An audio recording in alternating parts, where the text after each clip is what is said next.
प्रसिद्धम श्री तारणतरण श्रावकाचार का सार एपिसोड 9, जिसके अंतर्गत अधर्म के 5 लक्षणों में पूर्व एपिसोडों में 7वें एपिसोड में दुर्ध्यान और 8वें एपिसोड में विकथा और आज चर्चा होती है अधर्म का तीसरा लक्षण सत्य व्यसन।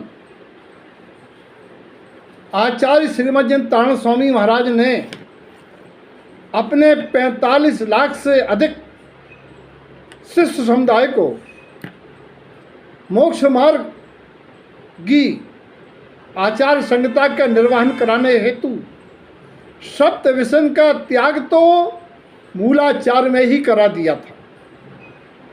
यहाँ उन सत्य व्यसन की चर्चा नहीं है जो संसारी लोग जिन्हें सत्य व्यसन कहते हैं।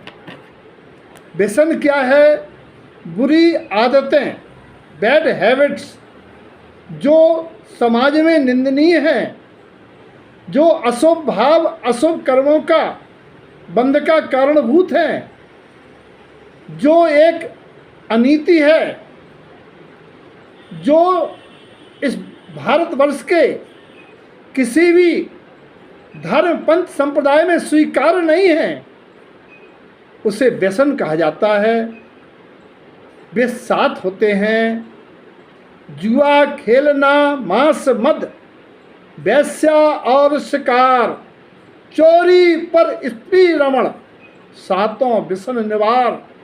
अकेला जैन दर्शन नहीं, इस भारतीय संस्कृति का प्रत्येक धर्मगुरु कहता है जुआ खेलना पाप है, जिसके आश्रय से चोरी जैसे पाप बढ़ते हैं। और जुआड़ी जीतने के बाद मांसाहार करता है, मदिरापान करता है, एक दूसरे से जो रिलेटेड बुराइयां हैं, इस समाज इन सबसे वाकिफ है। पर स्त्री रमण इस समाज में बहुत निंदनीय कृत है, अकेला जैनियों के नहीं, भारतीय समाज में। और शिकार खेलना भी कोई धर्मगुरु इसको अच्छा नहीं मान सकता। इसलिए आचार्य गुरुदेव ने उनका वर्णन अपने श्रावकाचार में नहीं किया। उन्हें विश्वास है कि मोक्ष मार्गी इनसे परे रहता है। फिर बोले क्या किया? उन्होंने जुआ खेलना किसे कहा? उन्होंने कहा है कि जीव के जो अशुद्ध भाव हैं, जो मिथ्या परिणाम हैं, जो मिथ्या शास्त्रों को पढ़ना है, जो दुखी होना और पाप मग्न होना, ये जुआ है जिसमें प्राणी अपने आत्म स्वरूप से चित हो जाता है, हार जाता है, धर्म का लोप कर लेता है, जिसके फलस्वरूप त्रियंच गति नरक गति को प्राप्त होता है। ये बात 1 से 8 गाथा में है। मांस भक्षण के बारे में आचार्य कहते हैं कोई भी मोक्ष मार्गी श्रावक मांस का सेवन नहीं करता, लेकिन उन पदार्थों का सेवन जिनसे जीव राशि की हिंसा होने की संभावना होती है, जिन पर समूर्छन जीव या जिन पदार्थों में अनंत कायिक जीव रहते हैं, ऐसे कंदमूल, साग पत्ती, भुना अनाज, फूल गोभी, साबुत फल, मक्खन, अमर्यादित स्वाद चलित पदार्थ, अमर्यादित आहार, बिदल और द्युदल, संधाना, मथाना, अथाना, इनको मांसाहार के अंतर्गत कहा है। मांस सेवन को नहीं, कि मांस सेवन का त्याग तो पहले ही हो चुका है। अध्यात्म की अपेक्षा हिंसानंदी रौद्र ध्यान, किसी की मुसीबत को देख के आनंद मग्न होना, ये मांसाहार है, जिससे त्रियंच गति का और नरक का बंद होता है। 1 से 10 नंबर से गाथा में है। और जिस वर्णन आया 1 से 9 से 1 से 12 में, मद्य, मदिरा सेवन, कोई भी जैनी मदिरा नहीं पीता। गुरु महाराज का कोई भी शिष्य शराब का सेवन नहीं करता था, चाहे जिस किसी जाति से आया हो, सभी जातियों के 45 लाख शिष्य समुदाय मदिरापान नहीं करता था। यहाँ गुरु महाराज कहते हैं मदिरापान क्या है? जो मुरब्बा, जो नशावर्धक या जिन चलित रस जिनमें जीव पड़ जाते हैं, और आज के परिवेश में ड्रग्स, एल्कोहल युक्त सिरप, नशावर्धक गुटखा, अफीम, गांजा, चरस, इन वस्तुओं का त्याग करना मदिरा त्याग है। लेकिन उससे बढ़कर अध्यात्म में ये कहा है कि जो राज पद पदवियों पर सम्मान होने का मद है, जो धन का मद है, जो रूप का ज्ञान का मद है, जो परिजनों से मोह का मद है, उसका त्याग बिना मुक्ति मिलने वाली नहीं है। आचार्य गुरुदेव ने व्यवहार और निश्चय समन्वित स्वरूप दर्शाया है। ये मद संसार का कारण है, अभिमान पतन का कारण है, रावण साक्षात प्रमाण है। वैश्यागमन के बारे में भी उनका सोच नहीं थी कि कोई भवियन वैश्यागमन क्या होता है? बाजारी दुष्चरित महिला जो चंद सिक्कों के लिए देह का व्यापार करती है, ऐसी महिला को इस समाज, भारतीय समाज वैश्या कहता है। कोई भी तारणपंथी ऐसा गलत आदत वाला जो समाज में निंदनीय है नहीं करता है। क्या कहा गुरुदेव ने? विषयों की अभिलाषा, 5 इंद्रिय विषयों में आसक्त होना, इसको उन्होंने वैश्यागमन कहा है। और अध्यात्म में कुज्ञान रमणता को वैश्यागमन कहा है। इसका फल नरक है। ये बात उन्होंने 1 से 18वीं गाथा में कही है। शिकार खेलना, कोई भी मोक्ष मार्गी श्रावक किसी पक्षी का प्राणाघात शिकार के लिए मांस भक्षण के लिए नहीं करता है।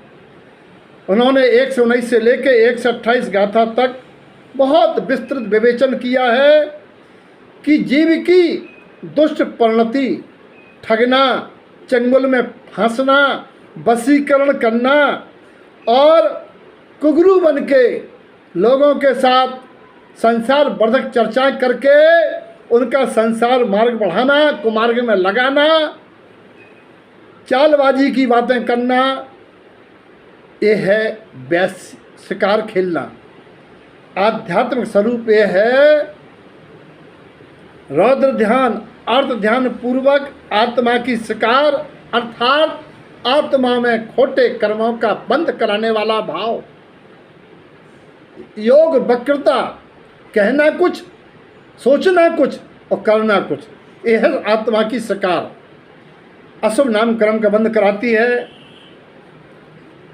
6वां चोरी करना। कोई भी तारणपंथी मोक्ष मार्गी श्रावक दूसरे के धन को हरण नहीं करता, न्याय नीति से व्यापार करता है, चोरी नहीं करता है। लोक में चोरी को सब जानते हैं। आचार्य गुरुदेव कहते हैं लेकिन चोरों का माल सस्ते में खरीदना, चोरी का उपाय बताना, टैक्स आदि की चोरी करना, कुटिल कार्य करना, हीन कार्य करना, जिन्हें परमात्मा की आज्ञा को चुराना, लोप करना, उनकी वाणी शब्दों का अर्थ का अनर्थ करना, व्रतों को खंडित करना और किसी के द्वारा दिए बिना कोई वस्तु लेना, ये है चोरी, जिसका त्याग करने की बात उन्होंने कही है। अध्यात्म में अपने शुद्ध आत्म स्वरूप का विस्मरण करना चोरी कहा है। ये बात उन्होंने 1 से 29 से 1 से 34 नंबर गाथा में कहा है। ऐसी चोरी से विपदाएं आती हैं, दुर्गति का पात्र बनता है और ऐसा चोर कुयोनियों में जन्म होता है। 7वां व्यसन कहा है पर दारा रथ, पर स्त्री रमण। ये 135 नंबर गाथा से लेके 142 नंबर गाथा तक वर्णन किया है। प्रपंच रचना, कोई भी तारणपंथी दूसरी औरत को बुरी निगाह से नहीं देखता। उन्होंने कहा प्रपंच रचना पर द्रव्य के लिए, पर द्रव्य में ममत होना, पर द्रव्य में रत होना, पर द्रव्य में शरीर आदि धन में आसक्ति होना, उसकी अनित पूर्वक चाहना करना, ये है पर द्रव्य पर दारा रत का स्वरूप।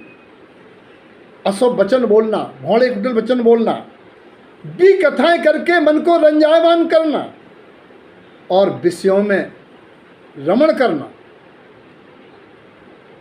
इसका त्याग करना ही परदारा रत व्यसन का त्याग होता है। और अध्यात्म की अपेक्षा अब्रह्म भाव का त्याग, अन्यर्तानंदी रौद्र ध्यान का त्याग, पुण्य की अभिलाषा का त्याग, उपादेयता मानता का त्याग, इस प्रकार से आचार्य ने यहाँ विवेचन किया है। एवं अध्यात्म में आचार्य ने विनंद को, विभाव को, विनोद को, विषयों को, विपर्ययता को, आत्म स्वभाव के विरोध को, प्राणी के व्याघात को, व्यामोह में रहने को व्यसन कहा है आध्यात्मिक।